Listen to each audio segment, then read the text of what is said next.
এরশাদকে যখন বলা হয় একনায়কতন্ত্র তখন আমি সেটাকে I don't agree to that thing. আমি বরঞ্চ ওখানে বলেছি যে এরশাদকে একটা তন্ত্র যদি শিখতে হয় তাহলে হাসিনার কাছে এসে তাকে শিখতে হবে, তার স্কুলে ভর্তি হতে হবে। আলাপ আলোচনা করা, জমি চাষ করা, জমিতে কি বলে প্লেন করে সেটাকে সঠিক করে তুলে ধরা, তারপরে কি চাষ দেব, ধান দেব না কলা দেব না আম দেব না জাম দেব, সেটা পরবর্তী পর্যায়ের কথা। হ্যাঁ, আলাপ আলোচনা করা হচ্ছে, আলাপ আলোচনা করছি আমরা, কিন্তু আমরা একটা ফর্মাল ওয়েতেই ইফ উই বিলিভ যে একটা রাজনৈতিক দল করা দরকার, তখন হয়তো আমরা সেই ব্যাপারটাকে সম্পূর্ণভাবে আড়াল রাখতে চাচ্ছি এখনো। আমরা তোমাদেরকে সবাইকে জানিয়ে, দেশের মানুষকে জানিয়েই আমরা আত্মপ্রকাশ করব।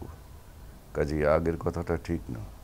আর দ্বিতীয় কথাটা যেটা প্রশ্ন করলে, সেটার ব্যাপারেই কিন্তু আমরা আলোচনা করছি, সেটার ব্যাপারেই আলোচনা করছি যে আসলে আমাদের এই টাইমে কি করা উচিত।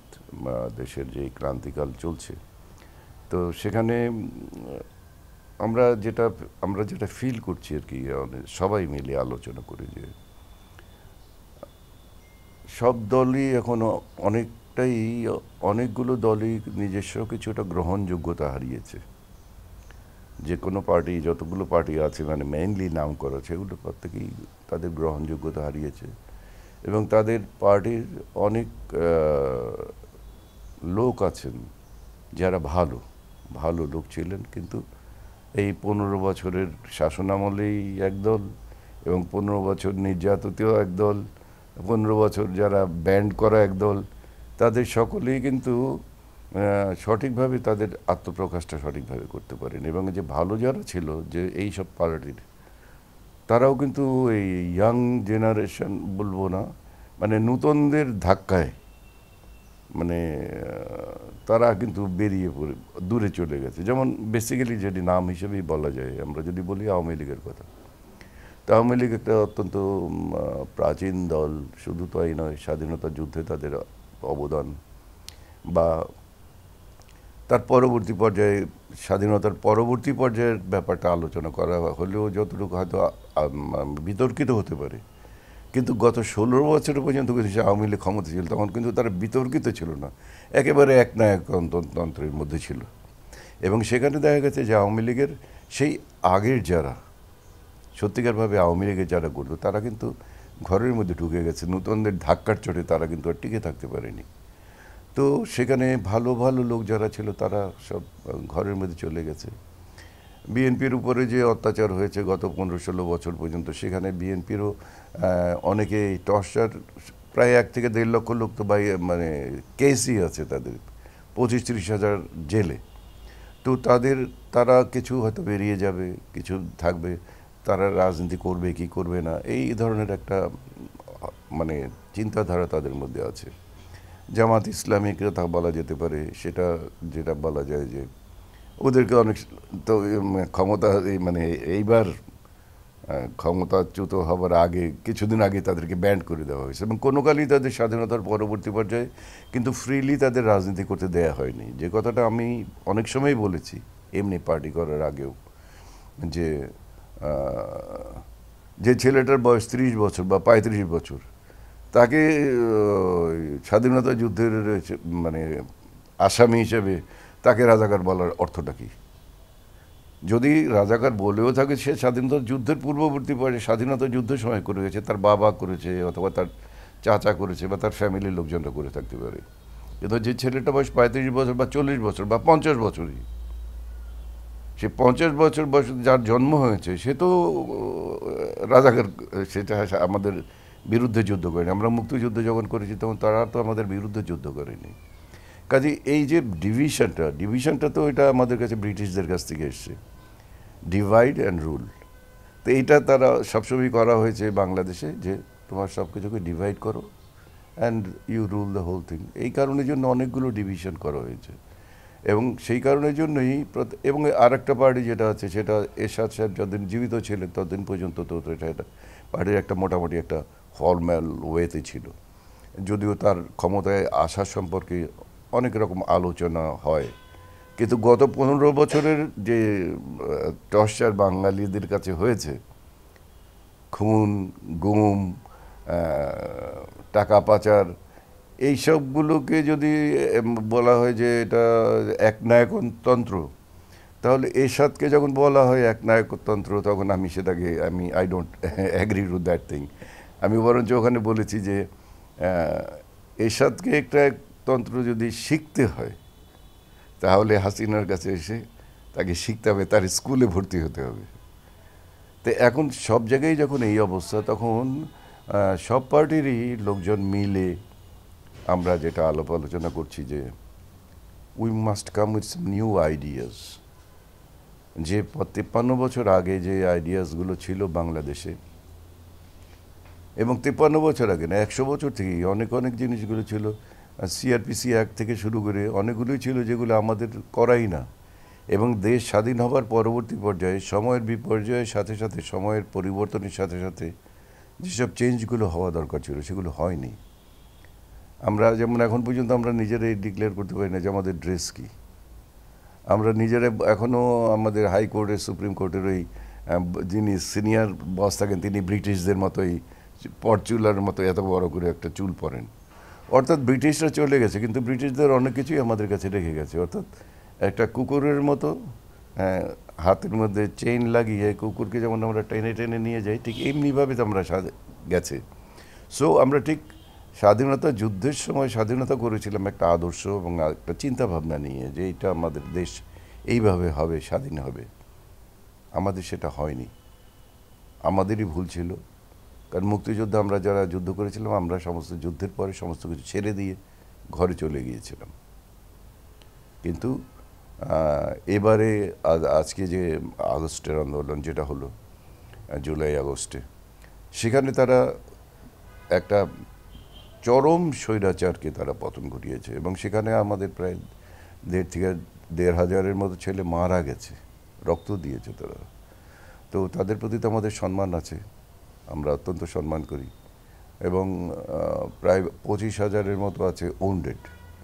তো এই যে রক্তপাতের পরে তারা কি একটা স্বপ্ন দেখেছিল, যে স্বপ্নটা আমরা দেখেছিলাম স্বাধীনতা যুদ্ধের সময়। আমাদের যে ডিক্লেয়ার্ড যে আর্টিকেলস অফ মেমোরেন্ডাম ছিল, আজকে কিন্তু সেই 50 বছর পরে সেই দাবিগুলোই কিন্তু আবার উঠছে নতুন করে। তা অর্থাৎ বলা যেতে পারে যে আমরা যেটা কাগজের মধ্যে রেখেছিলাম সেটাই এখন আমাদের এই রক্তের বিনিময়ে আবার সেই কাগজটাকে স্টাবলিশড করতে হচ্ছে। এখন নাও our duty is to follow that thing, যেটা আমরা কল্পনা করেছিলাম সেই কল্পনাতে আমরা কিছু করি। অ্যান্ড ইন দ্যাট রিজন আমার মনে হয় যে সবাই মিলে যদি একটা ভালো কিছু চেষ্টা করি, তো লাভটার জন্য তো আমরা কিছু করতে চাচ্ছি না। আমাদের যেটা বক্তব্য সেটা হচ্ছে যে আমরা ব্যক্তিগত কোনো লাভ লোকসানের চিন্তা করে আমরা কিছু করতে চাচ্ছি না। এই রক্তটা যারা দিয়েছে, যে স্বাধীনতাটাকে আবার নতুন করে যারা আমাদের আশা ভরসার প্রতীক হয়ে যারা আমাদের সামনে এসছে, সেইটার জন্যে why not we start from now. আগের অতীতের কথাটাকে আমরা ভুলে গিয়ে এ দোষ করেছে, ও দোষ, এটা তো আমরা দেখেছি পরস্পরকে শুধু দোষারোপই করা হয়েছে। এবং যে কারণের জন্য আজকাল আমাদের কোনো ছেলেকে বা কাউকে জিজ্ঞেস যদি করা হয় যে তুমি রাজনীতি করবে, বলে যে না না না, ওই চোর গুন্ডা বদমাইশ ডাকাত, এইটা যাতে না হয়, যাতে বলতে পারে অন্ততপক্ষে আমার সন্তান বা তার ছেলে যে হ্যাঁ আমি রাজনীতিবিদ হব। আগে যুগে যেমন হতো, আমরা স্বপ্ন দেখতাম তখন রাজনীতিবিদ হওয়ার জন্য, কারণ তখন আমাদের চোখের সামনে যে আদর্শ ছিল তারা রিয়েল সেন্সে আদর্শ ছিল। আমরা সেই আদর্শের মতো একটা কিছু করতে চাচ্ছি। আই ডোন্ট নো যে আমরা কতটুকু করতে পারবো, এবং কোনো লাভের জন্য যেতে করছি না। কারণ আমরা বিশ্বাস করি যে রাজনীতি করতে আসে যারা, তারা কিছু দিতে আসে, নিতে আসে না। নিতে যারা আসে তারা রাজনীতিকে প্রফেশন করতে আসে, প্রফেশন হিসেবে ব্যবহার করতে আসে। আমরা রাজনীতিটাকে প্রফেশন হিসেবে ব্যবহার করতে চাই না। এটা আমার রক্তের নেশা। আমার দেশের মানুষকে, আমার দেশকে, আমার মানুষকে, আমার প্রিয়জনকে, তাদেরকে সবাইকে ভালোবাসতে চেষ্টা করব।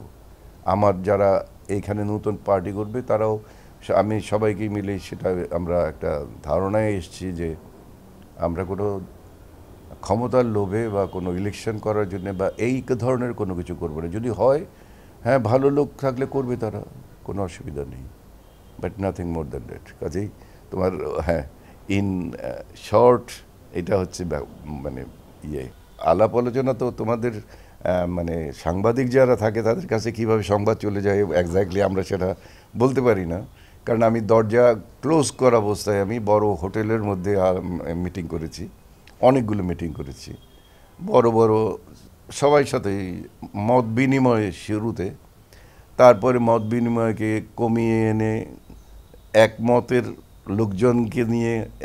লোকজনদেরকে নিয়ে তারপরে একটা, হ্যাঁ, আমরা একটা প্ল্যাটফর্ম করলে ভালো হয়। আচ্ছা, যদি প্ল্যাটফর্ম হয় তাহলে তার কি নাম হতে পারে? তো এখন এই নাম হতে পারে, পরে অনেকে অনেক নাম বলেছে। There had been lots of names, 20-25টা নাম বলা হয়েছে। এখন তুমি যে প্রশ্নটা করেছো, 20-25টা তো বলনি তুমি, একটা পার্টির নাম বলেছো। এটা তো এক নম্বর হচ্ছে যে এটা যেটা হয়েছে পরবর্তী পর্যায়ে দেখা গেছে যে ইট হ্যাজ বিন রেজিস্টার্ড, মানে এই নামে আর একটা পার্টি আছে। কাজেই সেখানে যখন একটা পার্টি আছে, সেইখানে আর একটা পার্টির নাম তো আমাদের নিবন্ধন হবে না। কাজে ওটা তো automatically that is been dropped. 1960-তে আমি ছাত্রলীগে জয়েন করি, 1962-তে আনন্দমোহন কলেজের প্রেসিডেন্ট হই,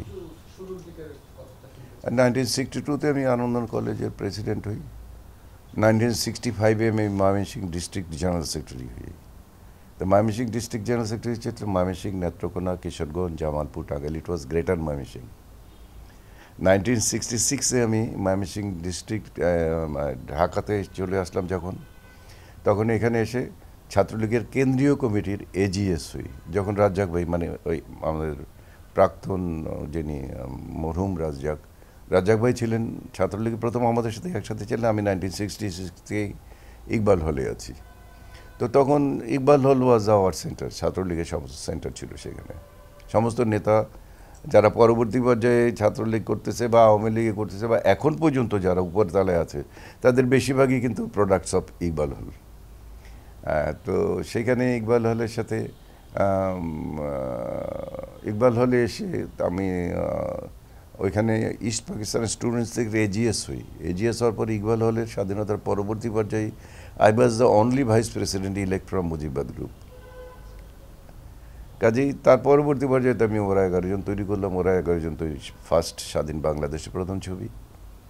এবং তার পরবর্তী পর্যায়ে আমি বঙ্গবন্ধুর সাথে সম্পর্ক তো ততদিন পর্যন্ত, যেহেতু আমি ইকবাল হলের ভাইস প্রেসিডেন্ট, একটু অন্যদের চেয়ে একটু বেশি সম্পর্কই থাকার কথা। কিন্তু এখন যেভাবে দেখি 1000 জন বলছে যে তার বন্ধু ছিল, তার আপনজন ছিল, বাসায় গিয়ে চা খেয়েছে, ওয়েল, আমি তাদের সম্পর্কে কিছু বলবো না। আমি শুধু বলি আমি তাদেরকে কখনো দেখিনি।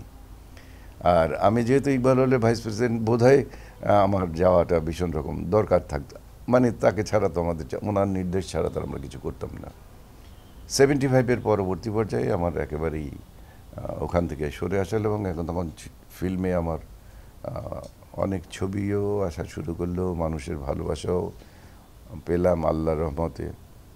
তো থ্যাঙ্কস টু অলমাইটি আল্লাহ যে আমি এর পরবর্তী পর্যায়ে হাসিনাও আসলো, তারপরে তার সাথে আমার বেশ কিছু আলাপ, মানে তখন একসাথেই আমরা ওই ইউনিভার্সিটিতে, আমি এক ক্লাস উপরে ছিলাম, উনি 1 বছরের জুনিয়র ছিলেন। তখন তো উনি রাজনীতি খুব বেশি একটা কিছু করতেন না, সিম্পলভাবেই করতেন। ফিরে আসার পরে উনি ক্ষমতায় যখন আসলেন, 1 বছর 2 বছর পর্যন্ত আমার সাথে ভালো সম্পর্ক ছিল, সে পুরানো সম্পর্কর মতোই। দেন এক সময় আস্তে আস্তে আমি সাইকোলজিতে পাশ করেছিলাম লাস্টে। এক সময় অনুভব করলাম যে কিছুটা দূরত্ব বোধহয় হয়ে যাচ্ছে, আদর্শগতভাবে, নীতিগতভাবে একটা দূরত্ব হয়ে যাচ্ছে। আর আমি রাজনীতি যখন থেকে শুরু করেছি তখন থেকেই আমার মেইন কথাই হচ্ছে একটা, সেটা হচ্ছে যে আমি মানুষের ভালো করতে চাই। মানুষ মানে আমি এই কথা বলছি, জনগণের জন্য ভালো করতে চাই, আমি আমার জন্যই ভালো করতে চাই। এখন আমি আমার বাসার লোকজনের জন্য যদি ভালো কিছু হয় পাক করে, তাহলে আমিও তো সেটা খাবো। So I am part of it. তো আমি ভালো করতে চাই, সবার জন্য ভালো করতে চাই, মানে আমি আমার জন্যই ভালো করতে চাই। অ্যাটিটিউডটা হচ্ছে আমার এই, মুখে হয়তো বলি আমি সবার জন্য ভালো করতে চাই, দেশের মানুষের মঙ্গল করতে চাই। ইয়েস, সেই মঙ্গলের পার্টনার তো আমিও একজন, আমিও তো তার ভাগ পাবো। কাজে আমি সবার জন্যই ভালো চাই, আমি সব দেশের মানুষের মঙ্গল চাই, সব দেশের মানুষের জন্য সব কিছু ভালো চাই। That is very true. তো সেই হিসাবে যখন দেখলাম যে একটা মতের অমিল একটু একটু হয়ে যাচ্ছে, আর তখন উনি আমাকে ভাই ডাকতেন, পরে নাম ধরে মানে পারভেজ সাহেব ডাকা শুরু করলেন। তো আমি ভাবলাম যে এখন বোধহয় সময় এসছে যে নাম বাই চান্স নাম ধরে না ডাকলে পরে, কারণ উনি চেঞ্জ হয়ে যাচ্ছেন, আমি ফিল করতে পারতেছি। হয়তো এক সময় বলবেন পারভেজ, তখন তো আমার আমি আমি তখন একটু একটু রাগই ছিলাম, সেটা হয়তো পছন্দ হবে না ভীষণ রকম। কাজে আমি তখন থেকে তার কাছে সরে এসেছি। আমি চলচ্চিত্র জগতে প্রচণ্ড রকমভাবে ব্যস্ত থাকার কারণের জন্য একেবারে দূরে সরে এসেছি, এবং দূরে সরে আসার পরে 5-6 বছরই ওইভাবেই ছিলাম। And then I join Hossain Mohammad Ershad's party. Jatiya পার্টিতে আমি 10 বছর কি 12 বছর ছিলাম, 12 বছর ছিলাম। And it is just because of Hossain Mohammad Ershad. ওনার সাথে আমার পূর্ব পরিচয় ছিল, মানে ওই পরিচয় বলতে ঠিক তত না। আমি তখন হয়তো ঠিক মনে নেই, প্রযোজক সমিতির সভাপতি অথবা পরিচালক সমিতির সভাপতি, তখন ব্যাংক এই বন্যা হয়েছিল, আমরা ফুটবল খেলেছিলাম, মানুষের থেকে টাকা নিয়ে তারপর দিয়েছিলাম, তো অটোমেটিক্যালি আমি প্রেসিডেন্ট, তো আমি হয়তো দিয়েছিলাম। এই ক্যাটাগরি কয়েক জায়গায় দু এক জায়গায় দেখা হয়েছিল ওনার সাথে। কিন্তু তারপরে আমি অসুস্থ হয়ে পড়ে যাই আমার বাসায়, এবং আমি জানি না, পত্রিকায় নিউজ হয়েছিল যে শৈলানা শয্যাশায়ী। তো বয়সটা তো আমার তখন, এখনও বয়স তো খুব খুব কম ছিল না। তো উনি হয়তো মনে করেছেন যে একটা খারাপ কিছু ধারণা করেছেন। তো আমাকে যেহেতু চিনতেন বা জানতেন, তো উনি তখন বোধহয় ছিলেন আমাদের বরিশালে। তো ওইখান থেকে উনি চলে এসেছেন আমি জানি না। আমাকে ওনার সাথে একজন ছিলেন সুনীল সুভা রায় বলে একজন ভদ্রলোক ছিলেন, উনি ওনার প্রেস সেক্রেটারি ছিলেন। উনি টেলিফোন করলেন আমাকে বললেন যে স্যার আপনার বাসাটা কয় নম্বরে, মানে রাস্তাটা কি। তো আমি বললাম যে কেন, হঠাৎ করে আমার বাসা কেন? বলছেন না, স্যার আসছেন আপনাকে দেখতে। তো আমি হঠাৎ করে শকড হয়ে গেলাম যে মানে উনি এতটুকু পরিচয় তো আমার বাসায় আসার কথা না। তো যাই হোক, উনি আমার বাসায় আসলেন, এবং আর পায়ে আমি হাঁটতে পারছিলাম না, আমি বিছানা শয্যাশায়ী ছিলাম সত্যি, আমি হাঁটতে পারছিলাম না। I was feeling heavy pain in my right leg. তো উনি আমার পাটাকে হাতের মধ্যে ধরে নিলে পরে আমি খুব অস্বস্তি ফিল করতে লাগলাম যে after all he was the president. তো আমার পাটা উনি নিয়ে হাত দিয়ে আস্তে আস্তে ওই জায়গাটার মধ্যে একটু একটু হাত বুলাতে লাগলেন। ব্যথার জায়গায় হাত বুলালে তো একটু ভালো লাগে। তো আমি তো পা টেনে নিতে চাইলাম, তো উনি আমাকে বললেন যে আপনার বাবা যদি থাকতো অথবা আপনার বড় ভাই যদি থাকতো, তারা তো হয়তো এরকমই কিছু করতো, আপনি কি তখন পাটা টেনে নিয়ে যেতে পারতেন? And it touched me like anything. আমি সেটা চেষ্টা করিনি। তার 2 দিন পরে উনি আবার এসছেন, আবার ঠিক একই ব্যবস্থা করার চেষ্টা। আমি বললাম স্যার আজকে আমি ক্র্যাশ হাঁটতে পারি। So from the heart, core of my heart, I love that man. আর তখন আমি যেহেতু রাজনীতি কোনোটাই করি না, এবং যে রাজনৈতিক ক্ষমতায় যারা আছে তাদের সাথে আমার প্রচণ্ড রকমভাবে ততদিনে আরও বেশি পার্থক্য হয়ে গেছে। আমি এখান থেকে চলে আসার পরে আর 5 বছর আরও বেশি পার্থক্য হয়ে গেছে। তখন বললাম যে একটা কিছু তো করা দরকার, এবং উনিও কখনো আমাকে বলেননি যে তুমি পার্টিতে আসো। এটা আমার কাছে প্রচণ্ড ভালো লেগেছে যে আমি দেখা করেছি, হয়তো ইন্টেনশনাল একটা হতে পারে। পরে একদিন সোনারগাঁতে দেখা হলো, পাশে বসা ছিল ওনার জেনারেল সেক্রেটারি, তারপরে আমার সিট কেমনি যেন বসিয়ে দিয়ে গেল। তো উনি ওনার জেনারেল সেক্রেটারিকে বললো যে তুমি একটু ওই পাশে বসো। উনি ডেকে নিয়ে আমাকে পাশে বসালেন। বসে বললেন কী করছেন আপনি এখন? আমি বললাম যে না, তেমন তো কিছু করছি না। তা আপনি তো আওয়ামী লীগের তো কোনো অনুষ্ঠানে দেখছি না আপনাকে। আমি বললাম যে না, আমি আওয়ামী লীগের সাথে তো এখন এই মুহূর্তে নেই, গত 5 বছর পর্যন্ত নেই। তো উনি খুব সুন্দর করে আমাকে বললেন যে আসেন না, সবাই মিলে একসাথে কাজ করি। পার্টির কথা কিন্তু বলেননি, একসাথে কাজ করি। I love the way he talk to me. আমি বললাম যে 5-10 মিনিট ভেবে চিন্তে তারপর আমি বললাম ঠিক আছে স্যার, আমি আপনার সাথে কাজ করব। That was the real thing. আমি পার্টিটাকে যতটুকু না ভালোবাসি তার চেয়ে বেশি ভালোবাসতাম আমি প্রেসিডেন্ট এরশাদকে। এবং যে কারণের জন্য উনি যেদিন মারা গেলেন তার পরের দিনই কিন্তু আমি সেই পার্টি থেকে রিজাইন করে চলে এসেছি। এবং চলে আসার পরে আমি একা একাই আছি। ওই পুরানো পার্টি যারা তারা আসে, আমার বন্ধুবান্ধব যারা আওয়ামী লীগের ছিল এক সময়, যারা অন্য অন্য পার্টি জয়েন করে, জাতীয় পার্টি জয়েন করে যে প্রেসিডেন্ট হয়েছে, জেনারেল সেক্রেটারি হয়েছে, জাসদ বানিয়ে প্রেসিডেন্ট হয়েছে, জেনারেল সেক্রেটারি হয়েছে, আর একজন বিএনপিতে চলে গিয়ে মিনিস্টার হয়েছে। ছাত্রলীগের সেই মেইন কোর যেটা ছাত্রলীগের, সেই 71-এর ছাত্রলীগ, হাসিনার সাথে আছে মাত্র 2 জন, এবং তারাও আধা মরার মতো অবস্থায় আছে। একজন হচ্ছে তোফায়েল আহমদ, আর একজন হচ্ছে আমির হোসেন আমু। তাছাড়া তার কেউই নেই। হ্যাঁ, অন্য সময় ছাত্রলীগে থাকতে পারে, কিন্তু ওই টাইমে 1966 থেকে 1972 পর্যন্ত যখন 6 দফা আন্দোলনের সত্যিকারভাবে মুভমেন্টটা শুরু হলো, সেই টাইমে আমরা ছাত্রলীগের সমস্ত হেডকোয়ার্টারই ছিল ইকবাল হল। তো সেই ইকবাল হলে তোর কেউই তো লাস্ট টাইমে টিকতে পারেনি। হ্যাঁ, এরপরে আমাদের জুনিয়র 2-1 ছিল, যেমন ওবায়দুল কাদের, আমাদের অনেক জুনিয়র, পার্টিগতভাবে অনেক জুনিয়র।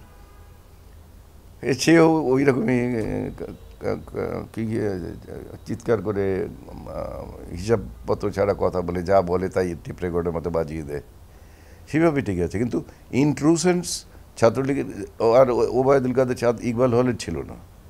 আর আমরা যেগুলি যাদের নাম বলেছি তারা কিন্তু সব ইকবাল হলের। মানে তোফায়েল থাকতো ইকবাল হলে, রাজ্জাক ভাই থাকতেন ইকবাল হলে, আমির হোসেন থাকতো ইকবাল হলে, মাসুদ পারভেজ থাকতো ইকবাল হলে, সবগুলোই ইকবাল হলেরই সবগুলো। আনোয়ার ঢাকা হলের, কিন্তু ইকবাল হলেই বেশিরভাগ টাইম থাকতো। শেখ শহীদ ঢাকা হলের, কিন্তু ইকবাল হলেই বেশিরভাগ টাইম থাকতো। শেখ সেলিম ঢাকা হলের, কিন্তু ইকবাল হলেই বেশিরভাগ টাইম থাকতো। Iqbal was our fort in one sense. যে যেমন মনে করে যে আমি প্রথমে এসেছি, আমি তখন ইকবাল হলের ভাইস প্রেসিডেন্ট। সেই সময় আমি ওরা 11 জন তৈরি করি। মুক্তিযুদ্ধ থেকে ফিরে আসার পরে আমি ওরা 11 জন তৈরি করি। That is over. And then ওরা যে তৈরি করার পরে বঙ্গবন্ধু দেখলেন যে কোনো কারণে, কারা দেখালো আমি সেটাও জানি না, আমি দেখাইনি। ওই থেকে আমি গেলাম, পরে আমাকে বুকের মধ্যে জড়িয়ে ধরে বললেন যে ভালোই তো করছিস, যেখানে আসোস থেকে যা। ওয়েল, আমার কাছে মনে হয় এখন যে পরবর্তী পর্যায়ে এটাই আমার দিক নির্দেশনা ছিল। কিন্তু তখন আমি ইউনিভার্সিটি পড়াশোনা শেষ হয়ে গেছে, আমাকে তো একটা কিছু করতে হবে। তো আমি ফিল্মে গেলাম, আল্লাহ তাআলা আমাকে যতটুকু দেয় ততটুকু আমাকে দিলেন। তো এইটা হচ্ছে ওরা 11 জনের কথা। আর দ্বিতীয় কথা যেটা হচ্ছে যে ওরা 11 জনের পরে আমি যে ছবিটা করি সেটার নাম হচ্ছে মাসুদ রানা। মাসুদ রানাতে আসার পরে আমরা পাবলিসিটি করলাম পেপারে যে মাসুদ রানা কারা কারা হতে চান। আমি তো কখনো ছবির অভিনয়ের ব্যাপারে আমি কখনো ইন্টারেস্টেড ছিলাম না। তো তখন ওরা আমাদের কাছে অনেক ছবি আসলো, অনেক বায়োডেটা সহ সব কিছু আসলো। কিন্তু পরে দেখা গেল যে আমরা একজন 5 জনের একটা কমিটি করে দিয়েছিলাম। সেই 5 জন কমিটির মধ্যে নামগুলো বহুবার বলা হয়েছে, তারপরেও আবার বলি। সেটা হচ্ছে যে এস.এম. শফি ছিলেন, সুমিতা দেবী ছিলেন, আহমেদ জামান চৌধুরী, চিত্রালীর এডিটর আহমেদ জামান চৌধুরী ছিলেন, খোকা জামান, আজও চৌ নামে যে সবচেয়ে বেশি পপুলার ছিল সারা বাংলাদেশে, আর আমি ছিলাম। এই 5 জনের একটা কমিটি ছিল। এই কমিটি সমস্ত ছবিগুলোকে বাঁচতে এক সময় আমরা প্রায় 3 মাস 4 মাসের মধ্যে বাছাবাছি হলো, আর আলাপ আলোচনা হলো। পরে আমরা একদিন আমি বললাম যে আগামী সপ্তাহে কিন্তু আমরা কনফার্ম করব। তো পরের সপ্তাহে আমি গেলাম যে আজকে একদম মনে মনে রেডি হয়ে যে আজকে সব কিছু কনফার্ম করব, কাকে নেব এবং কাকে নেব না বা কী করব। গিয়ে দেখলাম যে আমার আগেই তারা 4 জন উপস্থিত এবং 4 জন বসে আছে। তাই আমি বললাম যে আজকে কিন্তু অন্য কোনো আলাপ আলোচনার ব্যাপার নেই, আজকে আপনারা আমাকে কনফার্ম করবেন এই ছবিগুলোর মধ্যে কে কী করবে না করবে। আর আমি আর এর বাইরে যাব না। এস এম শফি, সুমিতা দেবী, এদের দুজনের কেউ একজন আমার কথা বলে যে আমরা তো আলাপ আলোচনা করে ঠিক করেছি এই ছবিটা হিরো আপনিই হবেন। আমি তো প্রথম মনে করলাম বোধহয় দুষ্টুমি করেছি, বোধহয় সুমিতা দেবী বলেছিল দুষ্টুমি করছে আমার সাথে। কি বলেন, আমি জীবনে কোনদিন অভিনয় টভিনয় করেছি নাকি? শফি ভাইয়ের দিকে তাকালাম, শফি ভাই আমার সিনিয়র, ওনার দিকে তাকালাম, উনি বললেন যে হ্যাঁ পারভেজ সাহেব, আমরা তো মোটামুটি এইটাই ডিসিশন নিয়েছি যে আপনি এই ছবি করবেন। আর ডিসিশনের কারণ হচ্ছে যে অনেকের হয়তো ফিগার ভালো আপনার চেয়ে, অনেকের হয়তো পারফরমেন্স কীরকম আমরা জানি না, আপনার কিন্তু পারফরমেন্স আমরা জানি না, কিন্তু দেখেছি আপনার চলন বলন হাবিজাবি আমাদের সাথে কথা বলা, এগুলো মনে হয়েছে যে আপনি এটার জন্য উপযুক্ত। আর আমার সবচেয়ে প্রিয় বন্ধু ছিল আহমেদ জামান চৌধুরী, তার দিকে তাকালাম আমি, সাংবাদিক, ওরাই তো সব কিছু করবে, সব কিছু লিখবে, সে আমার দিকে কোনো দিন তাকালোই না। দেখলাম যে একটা কাগজের মধ্যে বসে বসে কাগজের মধ্যে লিখছে, লিখে আমার হাতের মধ্যে কাগজটা দিয়ে খালি বলল, একেবারে মুখটা একেবারে গম্ভীর স্বরে বলল, টিংটিঙের লোক, বললো যে তুমি ওই আজকে থেকে এই ছবির হিরো এবং তোমার নাম সোহেল রানা। মাসুদ পারভেজ তুমি রাখো, ওটা প্রডিউসার ডিরেক্টর হিসেবে রাখো, আমার কোনো প্রবলেম নেই, কিন্তু হিরো হিসেবে তোমার নাম হচ্ছে Sohel Rana. And that is the story. আমার হিরো সোহেল রানা, তারই দেয়া নাম। মাসুদ পারভেজ নামটা পরবর্তী পর্যায়ে দেখা গেল যে অনেকটা সোহেল রানার নামের আড়ালেই চলে গেল। সোহেল রানার নামটাই মানুষের কাছে অনেক প্রিয় হয়ে গেল। সোহেল রানা নামক শিল্পী, আমি জীবনে কোনদিন অভিনয় করিনি, তারপরও মানুষ ভীষণ রকম পছন্দ করলো। এর নিশ্চয় অলমাইটি আল্লাহ, আমি যেটা প্রথমেই বলেছি, তা না হলে আমার এটা পাওয়ার কথা ছিল না। আল্লাহ হয়তো আমাকে এখানে দেবেন, ওইটা যার জন্য জেল খেটেছি, মার খেয়েছি, মানে শরীরে রক্ত ঝরিয়েছি, সেখান থেকে আমার যখন কিছু হলো না, আল্লাহ বোধহয় ভাবলেন যে এইখান থেকে ওকে দাও। সো আমি আল্লাহ তাআলা আমাকে আমার চাওয়ার চেয়েও অনেক বেশি আমি এখানে পেয়েছি, মানুষের ভালোবাসা পেয়েছি, মানুষের সম্মান পেয়েছি, and that is all the thing I need. আমার তো এর চেয়ে বেশি কিছু চাওয়ার নেই, কারণ আর অন্য কিছু যা কিছু চাওয়া আছে সেগুলো হচ্ছে নর্মাল, ওগুলো তো কবরে নিয়ে যেতে পারবো না আমি।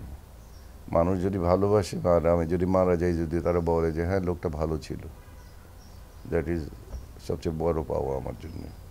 অফিসিয়ালি কিন্তু আমি এখনও বলিনি, ছেড়ে দিয়েছি, কিন্তু আমি 6 বছর পর্যন্ত কোনো ছবিতে কাজ করছি না।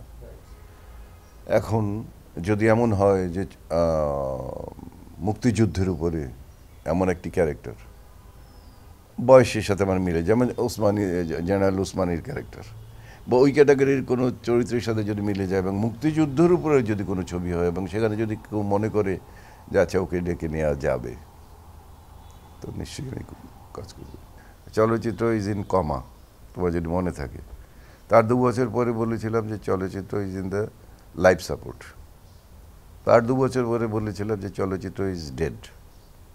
I still stand for my last word, dead. ডেডের পরে কি হতে পারে?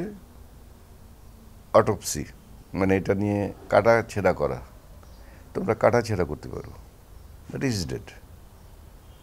তবে সাথে সাথে এটাও বলি যে চলচ্চিত্র কিন্তু পৃথিবীতে ডেড হবে না, it will come into another form. যেমন ফর্ম চেঞ্জ হবে এটার, আগে ছিল ব্ল্যাক অ্যান্ড হোয়াইট, সেটা থেকে হয়েছে কালার, কালার থেকে এখন হচ্ছে ডিজিটাল।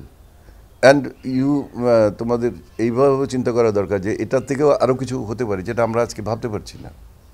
চলচ্চিত্র থাকবে, অটোপসি করতে পারো কেন হয়েছে, এইরকম মানে আসলো কেন। তো এর মধ্যে কিছু কিছু সময় আল্লাহ আছে না, যে অটোপসি করার আগে আল্লাহ তাআলা হঠাৎ করে দেখা যায় মৃত মানুষটিকে বাঁচিয়ে ওঠে, দেখা যায়। তো চলচ্চিত্রকে আমি বলছি মৃত, কিন্তু আল্লাহ তাআলা বাঁচিয়ে উঠতে পারেন, কারণ আমি কিছুটা সম্ভাবনা দেখছি এই কারণের জন্য যে ইদানিংকালে কিছু কিছু ছেলেপেলেরা, ইয়াং জেনারেশন যারা আসছে, they are very positive, they are very creative, এবং বর্তমান আধুনিক বিশ্বের সাথে বিশ্বের যে অবস্থা, এই যেসব মানে যেসব ক্যামেরা বা অন্য সব জিনিসপত্র নিয়ে কাজ কারবার করে, সেগুলির ব্যাপারে তারা অত্যন্ত প্রচুর জ্ঞান মেধা নিয়ে তারা আসছে, এবং যারা এখনকার আসে তারা স্বাভাবিকভাবেই আমাদের চেয়ে মেধা সম্পন্ন। আমি এটা বলতেও কোনো কার্পণ্য বোধ করি না, কারণ আমরা যেটা পারতাম না, আমি তো এখন পর্যন্ত আমার টেলিফোন সঠিক পারি না, হ্যালো আর ইয়েস আর কীভাবে করতে হবে এইটুকু শুধু জানি। তার মধ্যে হোয়াটসঅ্যাপের মধ্যে আমি দুই একজনের কাছে জিজ্ঞাসা করতে যে হোয়াটসঅ্যাপ কেমনে কী করে, এটা করলে কি এমনি আসে, দেখিয়ে দাও তো একটু, এই ক্যাটাগরিতে। কিন্তু আমার ছেলে তো যখন প্রবলেম হয় আমি ওর কাছে পাঠিয়ে দেবো, 1 সেকেন্ডের মধ্যে ঠিক করে দেয়। কাজে মেধা হিসাবে কিন্তু এখন যারা আসছে তারা কিন্তু আমাদের চেয়ে অনেক বেশি মেধা নিয়ে আসছে। কাজেই ওরা তো ওদের উপর আমার প্রচণ্ড বিশ্বাস এবং ভরসা আছে যে তারা ওই যে হঠাৎ করে যে জানটা আসলো আমাকে, তারা আবার চলচ্চিত্র জগৎটাকে আবার তারা বাঁচিয়ে তুলতে পারবে। তবে সাথে সাথে এটাও বলি যে আমি পারবে এটা হচ্ছে আশা, কিন্তু লক্ষণ দেখছি না। কারণ গত 2 মাসেই আমি যদি একদম স্ট্রেইট বলি যে 2 মাসেই যারা মানে এই আমাদের পরবর্তী পর্যায়ে আমরা কি বলা হয় বর্তমান গভর্নমেন্টকে, ইন্টারিম গভর্নমেন্টে তো বলে, তাই না, ইন্টারিম গভর্নমেন্ট। তো সেখানে তারা আমাদের কথা মতোই আমরা মানে নতুন যে চার্জে ছিল সে বলেছিল তার কথা মতোই সেন্সর বোর্ডের ব্যাপারে আমি বলেছিলাম যে একটা স্বাধীন দেশের সেন্সর বোর্ড থাকতে পারে না, এটা বলেছিলাম 20 বছর আগের থেকে, হয়নি। তো তারা সেটাকে আমরা বলছিলাম সেন্সর গ্রেডেশন, মানে সেন্সরটা থাকবে না, it should be gradation board. এখন যে আসছে তাকে অল্প বয়স, এখন সে সেন্সর শব্দটাকে অফ করে দিয়েছে, তারপরে শুধু লিখেছে certification board, and that is a mistake. Sensor হওয়ার পর তো সেটা সার্টিফিকেট পেত, সার্টিফিকেট তো হতেই হবে। সার্টিফিকেট বোর্ড বললে তো সেইটা হলো না, গ্রেডেশন বোর্ড হতে হবে। গ্রেড মানে কি, সেটা হচ্ছে যে বাচ্চাদের জন্য এই ছবি ফর চিলড্রেন, বা যারা ম্যাচিউরড তাদের জন্য ফর অ্যাডাল্টস, এই সে গ্রেড। অ্যান্ড সবাই যেটা দেখতে পারে সেটা হবে ফর ইউনিভার্সাল ইউ। তো এই গ্রেডেশন বোর্ডটা না করে প্রথম ছুটি তারা সেখানে করলো সার্টিফিকেশন বোর্ড। মিস্টেকটা খুব বড় না, কিন্তু ইট ইজ এ মিস্টেক। এবং তার পরবর্তী পর্যায়ে সেই সার্টিফিকেশন বোর্ডে তাদেরকে মেম্বার নিল, যা আমি নাম দেখলাম তাদের মধ্যে 80%কে আমি চিনি না। এবং তারা চলচ্চিত্র জগৎ সম্পর্কে, চলচ্চিত্র ফ্রেম, আগে যদি ফ্রেমের কথা জিজ্ঞেস করি পার সেকেন্ড কয়টা ফ্রেম যায় এটাও তারা বলতে পারবে না। আবার এর পূর্ববর্তী পর্যায়ে যারা বলেছে যে খুন কেন হলো, ওটার জন্য আজকে বলে লাভ নেই, কারণ এটা ইট রিকোয়ার্ড লটস অফ টাইম। শুধু একটা জিনিস আমি শুধু বলতে পারি, একটা যেতে তুমি বুঝে নিও, সেটা হচ্ছে যে মা যদি সৎ মা হয়, সৎ মানে গুড মাদার না, সৎ বাজে মা, তাহলে সে ছেলে কখনো ভালো হতে পারে না। তো film industry was like that, treated by all the governments, past governments, and they are the culprits to kill Bangladesh film industry. যে দেখো এটার ব্যাপারে চ্যালেঞ্জ করতে চায় বা কথা বলতে চায়, বিতর্কে আসতে চায়, I am ready to talk to them. It's my open challenge. যাদের কাছে ক্ষমতা ছিল তখন স্টে করে রেখে দেবে, ব্যাস 30 বছর 40 বছর স্টে করে রেখে দিলে আমি কী করবো? আর আমার 70 কোটি টাকাও নেই যে আমি ওইটা দিয়ে পার পেয়ে যাব। আমার 14 গোষ্ঠী বিক্রি করলেও 70 কোটি টাকা হবে না। এখন তো ওদের কাছে হাজার হাজার কোটি টাকা পড়ে, কথায় কথায় বলে কোটি টাকা। কোটি টাকা স্বপ্নই তো আমরা কখনো দেখিনি। এখন তো সবাই কোটি টাকার গাড়িতে চড়ে ঘুরে বেড়ায়। এই জীবনে 50 বছর রাজনীতি ফিল্মের সাথে সম্পৃক্ত ছিলাম, 10 বছর পর্যন্ত আনডিসপিউটেড কিং, মানে রাজার মতো ছিলাম টাকা পয়সার দিক থেকে শুরু করে।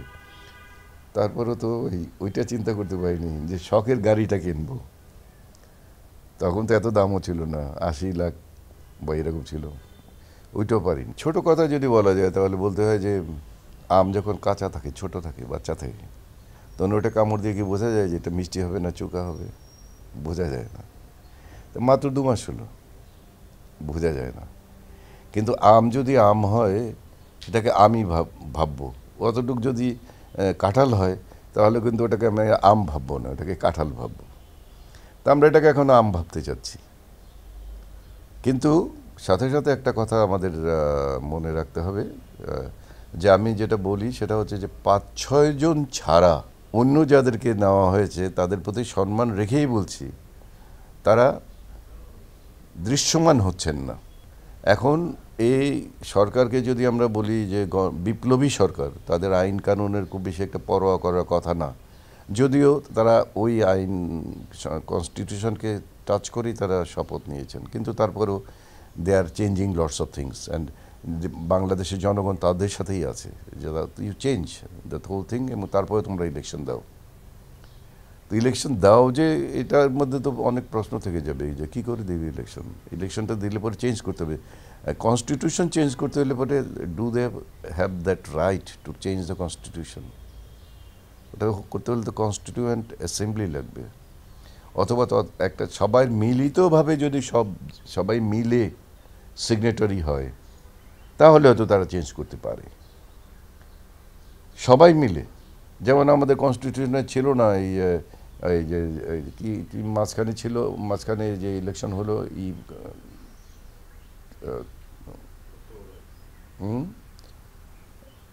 যারা তত্ত্বাবধায়ক সরকার, এটা তো আমাদের কনস্টিটিউশন ছিল না, কিন্তু সমস্ত পার্টিরা একসাথ হয়ে সিগনেচার করে তারা বলছে হ্যাঁ, for the betterment of the country we need this. এই ক্যাটাগরির একটা জিনিস করতে হবে, তাহলে তখন তারা সম্পূর্ণরূপে চেঞ্জ করে মেইন বেসিক জিনিসগুলো চেঞ্জ করে তারপর তারা ইলেকশন দিয়ে যাবে। কিন্তু তার আগেও যেটা হতে হবে সেটা হচ্ছে যাদের এই ৬-৭ জন ছাড়া যারা আছেন তাদেরকে আমি দৃশ্যমান দেখছি না, এদের দৃশ্যমান দেখছি না, এবং হালকা এদের ২-১ জনকে এই ৬-৭ জনের বাইরে ২-১ জনকে যারা দেখছি তারা খুব হালকা চটুল জিনিস নিয়ে কথাবার্তা বলছেন। যেমন এখন সময় না যে এই এলাকাটাকে সাউন্ডলেস এলাকা করে দাও। হ্যাঁ, this is a good proposal, কিন্তু এই প্রপোজালের আগে তো আমার হার্টটা বন্ধ হয়ে যাচ্ছে, সেটাকে ওকে অপারেট করে ঠিক করে নাও, তারপরে আমার এই নখ বা বড় হলো কি ছোট হলো সেটা নিয়ে চিন্তা ভাবনা করো। তো এইটা বলার, this is good attempt I will tell, but certainly not for this time. এই টাইমে বরঞ্চ যেটা বলা উচিত ছিল সেটা বলা উচিত ছিল যে ১৭০ জন ১৮০ জন লোক মারা গেছে ডেঙ্গুতে। তা আমাদের হাজার হাজার স্টুডেন্টস থেকে শুরু করে আমরা সবাই দেশের জন্য সব কিছু করার জন্য উৎসাহী। তা আপনারা আসেন, ডাক দেন, যতগুলো রাস্তা মানে আমাদের আছে ড্রেনেজগুলো আছে, সেই ড্রেনগুলোকে আমরা পরিষ্কার করে ফেলি। সেখানে যেভাবে ডেঙ্গুর অ্যাগেনস্টে আমরা যুদ্ধ ঘোষণা করি একজনের, সবাই তো আর একজনের, এটা একজনের কাছে আছে, সে এটা নিয়ে কথা বলেন, এটা নিয়ে কাজ করেন। তো ডেঙ্গুর ব্যাপারে এখন পর্যন্ত আপনাদের কোনো শব্দই আসছে না কেন? ১৮০ জন লোক মারা যাচ্ছে, এটা কি ১০৮০ জন হওয়ার আগে আপনাদের চিন্তায় বা চেতনায় এটা আসবে না? আসা তো উচিত, তাই না? আর ঠিক তেমনিভাবেই এই ৫-৬ জনের মধ্যে ২-৩ জন সম্পর্কে আমরা বলতে পারি যে তারা যেসব কাজ করছেন সেই কাজের ফলটা আসছে, আমাদের সময় লাগবে, বাট উই বিলিভ যে হ্যাঁ, they are doing something good for the country.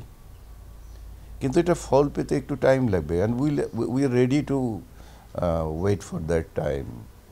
আমরা 100%, কিন্তু অন্য যাদের সাথে সঙ্গী যারা আছে তাদের সম্পর্কে আপনার আর একটু মানে প্রধান যিনি তাকে বলছি আর কি, তাকে একটু আর একটু তাদের, আপনি এই বয়সে যেভাবে হাঁটাচলা করছেন, আপনার আশেপাশের লোকজন তো আপনার সাথে হেঁটেও তো তারা হাঁটতে পারছে না। তো সেইগুলোকে সাথে রেখে এই সরকারের লাভটা কি, আমি এটা বুঝি না। যেখানে আমরা বলছি যে তোমরা you are empowered for everything, তো সেখানে সেই রকমভাবে জ্ঞানী গুণী এবং যারা কর্মক্ষম স্পিরিটেড লোকজন দরকার, সেই স্পিরিটেড লোকজনগুলো খুঁজে পাচ্ছি না, তো আমরা দেখছি না। আমরা যেমন দেখি না পুলিশের মধ্যে যখন মানে চলছে না, এটা তো যে কোনো লোকের পক্ষে এটা তো 15 ডেজের মধ্যে কমপ্লিট করা পসিবল। একে বললেন একবার যে 3 দিনের মধ্যে যারা জয়েন না করবে তাদেরকে চাকরি থেকে বহিষ্কার করা হবে, ফল কোথায় দেখছি না তো। বহিষ্কার করা হলো কিনা তা তো জানি না, নাম্বার 1। নাম্বার 2 হচ্ছে যে পুলিশ একটা বিশেষ বয়সে তাদেরকে রিটায়ার করে দেওয়া হয়, কিন্তু রিটায়ারের যখন যায় তারা তখন স্ট্রংই থাকে। তাই সেই সব মানে যদি এখন নতুন পুলিশ আপনি নিলেন, তাদেরকে ট্রেন আপ করতে 6 মাস ট্রেন লাগবে, এই 6 মাসের জন্য তাদেরকে ওই যারা চলে গেছে তাদেরকে 6 মাসের জন্য এখানে নিয়ে আসেন, একদিনের জন্য। তারা তো ট্রেন্ড, একদিনের জন্য তাদের চুক্তিভিত্তিক তো আপনি অনেকে আনছেন, ওদেরকেও চুক্তিভিত্তিক থেকে আনেন। মানে এখানে আপনার এক্স্যাক্টলি আমি বুঝি না, আমি আই ডোন্ট নো কেন তারা সেটা করছে না। চুক্তিভিত্তিক দিলে পরে তাদের অসুবিধাটা কোথায়? এই যে মানে 500 লোক বা 1000 বা 2000 পুলিশ, যদি পুলিশ তো অনেকই রিটায়ার্ড করে চলে গেছে, তো সিনিয়র পুলিশ অফিসার থেকে শুরু করে সবাই 80 বছরে তো রিটায়ার করে যায়নি। আমার এখানে মিনিস্ট্রিতে 70 বছর বয়সের অনেকেই আছে, তো 60 বছর বয়সে যদি গিয়ে থাকে, তো 60 বছরের আগের পুলিশ লোকগুলোকে আনে চুক্তিভিত্তিক তাদের 6 মাসের জন্য, তাদের 3 দিনের মধ্যে টোটাল থানাগুলোকে ক্লিয়ার করে দেন। অ্যান্ড মোর ওভার আমি একটা জিনিস বুঝে উঠতে পারছি না, যিনি মেজর জেনারেল আছেন জাহাঙ্গীর সাহেব, আমি ওনার একটা জিনিসও বুঝতে পারছি না যে উনি সমাজ মানে মানে কাকে বলে ইতিহাসকে যারা বলে, যারা পুলিশ শুড বি ডিভাইডেড না, মানে পুলিশ শুড বি মানে তাদের মধ্যে আলাদা ক্লাসিফিকেশন থাকা দরকার। যেমন সাধারণ পুলিশদেরকে আমরা বলছি পুলিশের বন্ধু, তাদের কাছে তো এই যে আর্মস তারা ব্যবহার করেছে, এইবার যে আর্মসগুলো, এই আর্মস তো তাদের কাছে থাকার কথা না। এই আর্মস দিয়ে মানুষ মারে, তারা যদি মানুষের বন্ধু হয়ে থাকে, তাহলে স্টেন গান, লাইট মেশিন গান, এগুলো তো তাদের কাছে থাকার কথা না, বা SLR তাদের কাছে থাকার কথা না। তো আমাদের কথা হচ্ছে যে এই সব যারা আমাদের রাস্তায় পুলিশ যারা আছে, যারা এই রাস্তায় ট্রাফিক পুলিশ আছে বা রাস্তায় সার্জেন্ট আছে, তাদের ছোট অস্ত্র দাও, যে অস্ত্রগুলো নিয়ে তারা সাধারণ ছোটোখাটো জিনিসের মধ্যে নিজের সিকিউরিটি এবং সাধারণ জিনিসপত্র, একটা রিভলভার তাদের কাছে দিয়ে দাও, and keep the rest of the police as a মানে আর্ন ব্যাটালিয়ান বলা হোক বা যাই কিছু বলা হোক, মানে তাদেরকে মানুষের সাথে আনারই দরকার নেই। তারা তখনই আসবে যদি কোনো গণ্ডগোল হয়, ইনট্রুশন যদি কখনো প্রয়োজন হয়, তখন তারা আসবে, সেখানে আর্মস ব্যবহার করতে হবে। তাছাড়া তাদেরকে দেখা যাওয়ারই তো দরকার নেই, তারা ওইখানেই থাকবে, যেখানে থাকার কথা সেই জায়গায় থাকবে। আদার্স যারা আমাদের সাথে কাজ করে, ঠিক তেমনিভাবে যেসব পুলিশদের জন্যে যারা কোর্টে যেসব পুলিশরা, সেসব পুলিশরা তো ওই আর্ম ব্যাটালিয়নের পুলিশ হলে চলবে না। কোর্টের যাওয়া আসার নিয়ম কানুন পদ্ধতি যারা জানে, তাদের জন্য কোর্ট পুলিশ করো। যাদের জন্যে আমাদের ড্রেসের ব্যাপারে যারা যেখানে আছে, সেখানে পুলিশ আছে, কিন্তু ওদেরকে ট্রেন আপই সেইভাবে করো, বন্ধু এবং প্রয়োজন বোধে লাঠি। সে তার মানে হচ্ছে পুলিশ ফর কি বলে garments, police for roads friends, police for investigation, police for this sorts of things. এগুলোর জন্য তো বিরাট জ্ঞানীগুণী লোকজনরা তারা সংস্কার করুক। এটা তো আপনি কালকে অর্ডার করে ইজিলি আপনি করে দিতে পারেন, এটার জন্য তো কোনো কিছু সংস্কারের দরকার হবে না। শুধু হচ্ছে যে আপনার চিন্তা চেতনা এবং আপনি সেটা করার মতো আপনার মধ্যে সেই স্পিরিটটা আছে কি না। সলিউশন বাংলাদেশ কোনো জিনিসেরই সলিউশন খুব হার্ড না, খুব টাফ না, যদি if you have the guts to solve it, or if you know the whole thing. না জেনে আসলে তো হবে না। এখন এখানে 7-8 জন ছাড়া যারা আসছেন, তারা তো আমার মনে হয় যে যে জায়গায় বসে আছেন, তারা সেই সব ব্যাপারে অভিজ্ঞ নন। আমি জানি, আমি তাদের অসম্মান করে বলছি না, তারা তাদের নিজস্ব জায়গায় অত্যন্ত জ্ঞানী, মেধাবী, কিন্তু এই জায়গার জন্য তারা অভিজ্ঞ নন। এটুকুই হচ্ছে আমার বক্তব্য। পৃথিবীতে তুমি যদি আরেকটি কার্ড দেখাতে পারো আমাকে, যে কার্ডটির কোনো মূল্য নাই, আই অ্যাম চ্যালেঞ্জিং ইউ। তোমার কাছে যে কার্ডটা আছে সেটাও তোমাকে তোমার অফিসে ঢোকার জন্য একটা অনুমতিপত্র দেওয়া হয়, আর আমাদেরকে যে কার্ডটা দেওয়া হয়েছে এটার কোনো ভ্যালু নেই। আমি ওটা দিয়ে ইসেও ঢুকতে পারি না, কি বলে, প্রাইম মিনিস্টারের অফিস তো দূরের কথা, সেক্রেটারিয়েটে ঢুকতে আমাকে ওই কার্ড ব্যবহার করতে দেয়, মানে কার্ডের কোনো ভ্যালু নেই। So it's the one of the most valueless card in the world, এবং এটা আমাদেরকে চরমভাবে একটা অপমান করা হয়েছে, আমি যেটা ফিল করি। দেয়া হয়েছে তো প্রায় 50 বছর পরে, 52 গত বছর কার্ড দিয়েছে মাত্র, কার্ড এবং আমাদের সার্টিফিকেট যেটা। আগে তো ছিল 50 বছর পর্যন্ত কিন্তু আমাদের কাছে সার্টিফিকেট, যেটা যখন থেকে দেওয়া হয়েছে তখন থেকে সার্টিফিকেট ছিল আমাদের সে সাময়িক সনদপত্র। এইটার সাথে তারা দিয়েছে এইবার গতবার সনদপত্র, পার্মানেন্ট সনদপত্র। তার সাথে আমরা অনেকবার দাবি করেছিলাম যে আমাদের একটা কার্ড দিয়ে, যে কার্ডটা দিয়ে আমরা আমাদের কিছু সুযোগ সুবিধা পাওয়া যায়। সুযোগ সুবিধা বলতে আমরা ডাল চাল ভাত মোষ দিতে বলিনি, আমরা বলেছিলাম সম্মানটুকু যাতে পাওয়া যায়, ভিআইপি মর্যাদাটুকু তাদেরকে দেন। এখন আমরা দেখি যে অনেকে গিয়ে কে গাছ লাগালো সেইটা নিয়ে যারা মানে সায়েন্টিস্ট যারা, তাদেরকে যদি পুরস্কৃত করা হতো আমাদের কোনো দুঃখ থাকতো না। কিন্তু সেই গাছ দিয়ে ফলন হলো, সেই ফলন একজন ক্যামেরা দিয়ে দেখালো, তাকেও পুরস্কার দেওয়া হলো, কার্ড দেওয়া হলো, খুব ভালো কথা, আমি তাতেও কোনো দ্বিমত পোষণ করি না। কিন্তু কার্ডটা দেওয়ার পরই বলা হলো যে তারা সিআইপি মর্যাদা পাবে এই কার্ডে। তো মুক্তিযোদ্ধাদের যে কার্ডটা দেওয়া হলো, এরা কি কোনো কিছুরই উপযুক্ত না? এদেরকে আপনারা কি মনে করেন? তা নাহলে কার্ডটা ফেরত নিয়ে যান, উই আর রেডি। আর যদি ফেরত নিয়ে আপনারা না যান, তাহলে সময় যদি আসে তাহলে হয়তো কার্ডটাকে আপনাদের চোখের সামনে আমরা পুড়িয়ে দেব, আমরা রাখবো না। কোনো কোনো নির্দেশনা নেই ও কার্ডটি সম্পর্কে, কোনো বক্তব্য দেওয়া নেই ওদের কার্ডটি সম্পর্কে। ও কার্ডটি যে কেন দিল সেটা ওরাই বলতে পারবে, আমরা বলতে পারবো না। শুধু একটি কার্ড দেওয়া আছে মুক্তিযোদ্ধা, ব্যাস। ওটাতে কী হবে আমার? আমি কি ওইটা দিয়ে, হ্যাঁ মুক্তিযোদ্ধা যারা ওন্ডেড তাদেরকে বলা হয়েছে বিনা পয়সা তার ট্রেন স্টিমারে চলতে পারবে, কিন্তু এখন আমি বেঁচে আছি, এটা আমার জন্য পাপ।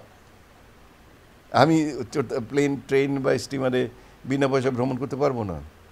আমি বলে সেক্রেটারিটা গিয়ে আমি এটা দিয়ে ঢুকতে পারবো না, দেখালে গিয়ে ঢুকতে পারবো না, আমাকে পাস নিতে হবে এই জয়েন্ট সেক্রেটারি বা ডেপুটি সেক্রেটারি কারো কাছে একজন। আমি এই পাস নিয়ে এয়ারপোর্টে ঢুকতে পারবো না, মানে যখন আমি বিদেশে যাব, যে আমি আমার তো বয়সও তোমাদের অনেক হয়ে গেছে, যে তারা অন্তত ফার্স্ট লাইনে তারা আসবে, and they will get all the preferences of VIP or CIP. যদি ভিআইপি তোমাদের দিতে খুব গায়ে বাজে, যদিও তোমাদের বাজা উচিত না, কারণ যদি ভিআইপি তোমরা তখনই হয়েছো এ দেশটা যখন স্বাধীন হয়েছে, আর এ দেশটার জন্য স্বাধীনতা যুদ্ধ আমরা করেছি। কাজেই তোমাদের কথা যদি ঠিক হয় তাহলে সেটা হচ্ছে যে বাংলাদেশের স্বাধীনতা যোদ্ধা যারা, তারা হচ্ছে বাংলাদেশের সর্বশ্রেষ্ঠ সন্তান। যদি তাই হয় এবং তোমরা যদি ফিল করে থাকো বাংলাদেশ স্বাধীন হয়েছে, সেখানে 30 লক্ষ মা বোন, 30 লক্ষ লোকের শহীদ হয়েছে, রক্ত গেছে, সেইটাকে যদি তোমরা মনে করে রাখো একটু, তাহলে তাদেরকে এই অপমানটুকু না করলেও ভালো হতো। আইদার তোমরা কার্ডটা ফিরিয়ে নাও, অথবা কার্ডটাকে অন্তত একটা নিউজ জানিয়ে বলো যে ওরা ভিআইপি মর্যাদা পাবে। এই কার্ডটা যাদের থাকবে তারা ভিআইপি মর্যাদা পাবে। ভিআইপি মর্যাদা পাবে, আমরা টাকার কথা কিন্তু বলিনি, আমরা গাড়ি বাড়ি সোনা দানা আমরা কোনো কিছু চাইনি, আমরা একটা মর্যাদা চেয়েছি, সম্মান চেয়েছি। সম্মানটুকু যদি দিতে না পারো কোনো অসুবিধা নেই, কার্ডটা তোমরা ফিরিয়ে নিয়ে যাও।